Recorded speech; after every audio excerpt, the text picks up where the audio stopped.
Okay, this is part two of how you can become a billionaire, and this is where you become a multi-billionaire.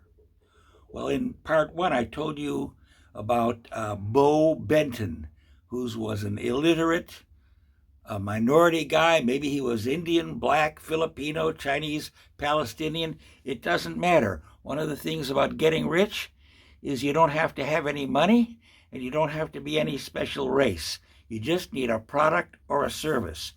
But before I go into that, how to become a multi-billionaire, I want to mention to you the nature of wealth that most people just don't understand. For instance, behind me, you saw it from a previous episode, a painting.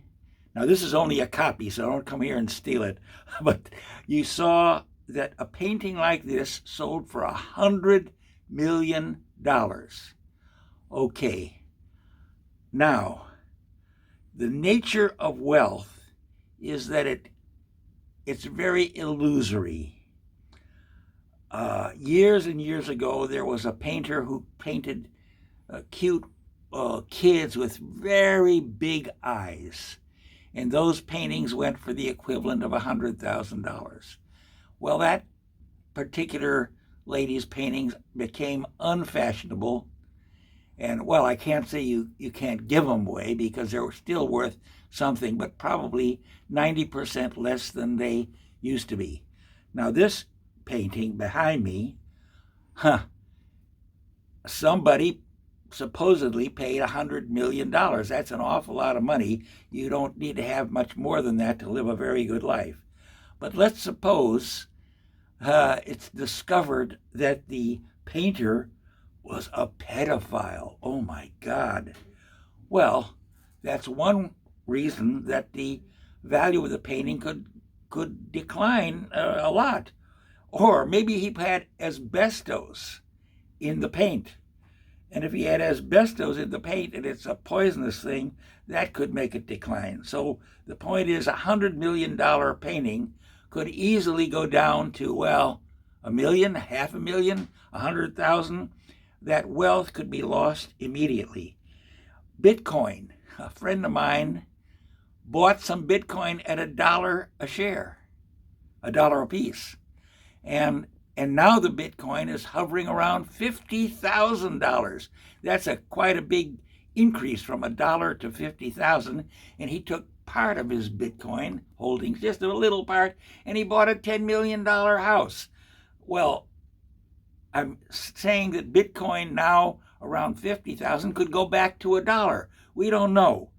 And so keep in mind that if you become a billionaire or a multi-billionaire, that wealth could vanish overnight. There was a Brazilian who was the second richest man on earth, and I think he was worth something like 60 million. And a few weeks later, due to some scandal with his company, he's worthless. So now we'll get on to our fictional Mr. Benton, how he became a billionaire, how he's going to become a multi-billionaire, and we'll trace his wealth only up. We won't have an unhappy ending in this story. Okay, now let's get back to our fictional Mr. Benton, who was he had what you call stick-to-itiveness. He had a lot of problems, but he made his basic fortune out of a product, mud. And you put the mud on your face and you didn't have wrinkles, and it was a very popular product. But as he became a bigger company and had a lot more money because he sold stock. And now I guess I should have said IPO, magic words, initial public offering. How does it work? Well, when you have a business, any business that's making potentially $1 million a year, people will come to you and say, would you like to go public? Now, there was a movie called The Wolf of Wall Street with Leonardo DiCaprio. Now, I suggest anyone who wants to be rich and go public, go and see that movie or download it and watch it at home, because it opens the door to your knowledge of how Wall Street and underwriting and going public really works. But to give you a short summary, Mr. Benton, for instance, is contacted by someone, or better yet, he does the research. Who is the best underwriter? Well, there are lots of them. Swiss Bank Corporation, J.P. Morgan, Goldman Sachs. All of these people will look at your company, and if they think they can sell it to investors, they will. And they'll all cooperate with each other. They have maybe 20 or 30 or 50 people who are like stockbrokers who will make a bid on your stock and sell it to the public. Okay. So we assume that there was a successful public sale, and almost all sales run by these big outfits are successful. And now Mr. Benton has $100 million in potential capital and loans, because once you're a public company, you're eligible for lots of bank support. And so he can expand in many ways. One way is to build factories to make mud products in other countries. But it just happened, I went into my bathroom and guess what I found? Mud soap. Can you believe this? Come on in close for a good look at this mud soap. This actually is a brand of soap, Magno, made in Spain. And it's one of my favorite soaps because it smells so good. Now, I don't know if it's a public company or not, but my guess is it's just a small company owned by a Spanish family.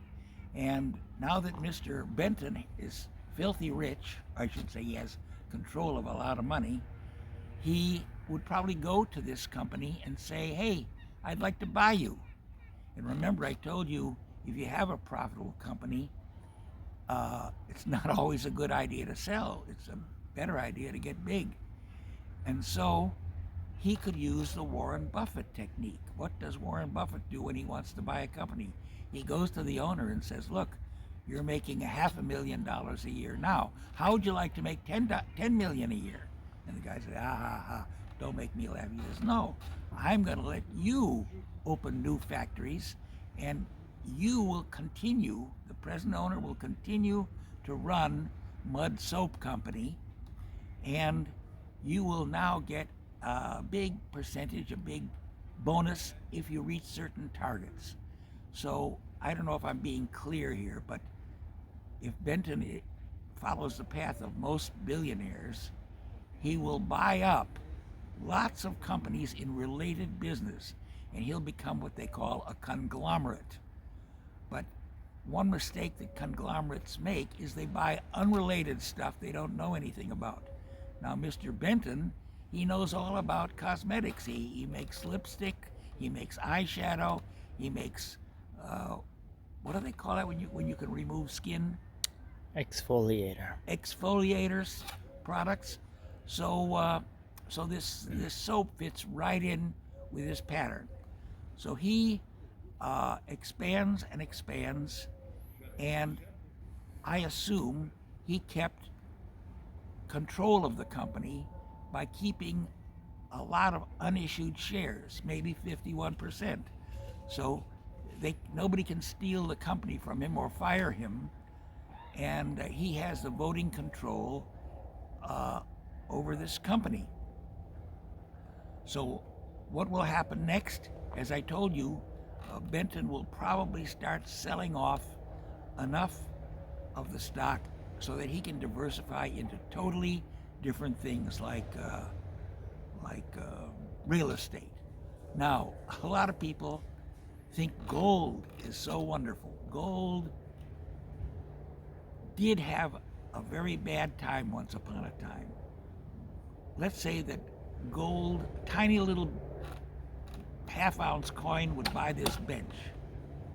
Well, then gold was discovered by the Spanish conquistadors in North and South America.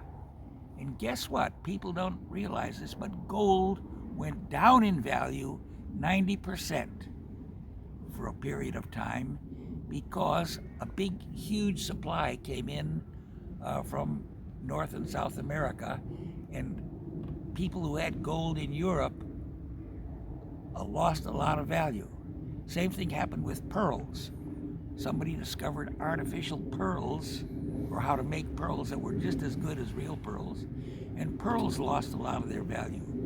Diamonds, for instance, are actually not as rare as you'd think, and really diamonds can be at the bottom of a fishbowl and not worth too much more than glass. So what I'm saying is, if you ever are not lucky enough, but if you have gotten control or created a big company, what you should do is diversify out of that and keep your billionaire status not related to only one company. So that is what most billionaires do. Elon Musk, for instance, has many companies. He started with PayPal, and then now he has robotics, rocket ships, Tesla cars, and he keeps, it was like Joan of Arc. She kept doubling her bets, and he's very much in debt, but that's his life. And so I predict that Tesla could have not Tesla, but Musk could have a serious fall, which a guy like the Microsoft chap, what's his name? Gates won't have. So now that you know how to become a billionaire and a multi-billionaire and keep your money or keep your assets, I think we'll close for today, and this will be a bit of a shorter video than usual.